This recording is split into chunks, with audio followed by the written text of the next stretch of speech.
5ই August একটা ছুটি ঘোষণা করা হবে, সেটা হচ্ছে ছাত্র জনতার অভ্যুত্থান দিবস হিসাবে পালিত হবে। এটা এই বছর থেকে প্রতি বছরই পালিত হবে। সো জুলাইয়ের 1 তারিখ থেকে আমাদের কর্মসূচি শুরু হবে, কিন্তু মূল ইভেন্ট কিক অফ হবে জুলাইয়ের 14 তারিখ থেকে এবং এটা চলবে 5 আগস্ট পর্যন্ত।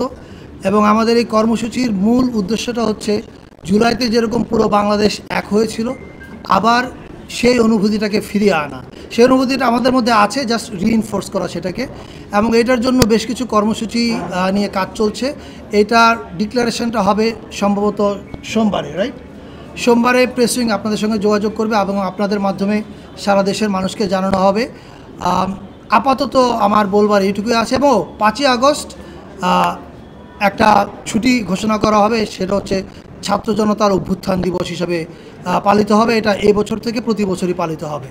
সো আপাতত আমার বলবার আছে এইটুকু, আর বাকি বিষয়ে শফিক ভাই আপনি অ্যাড করেন।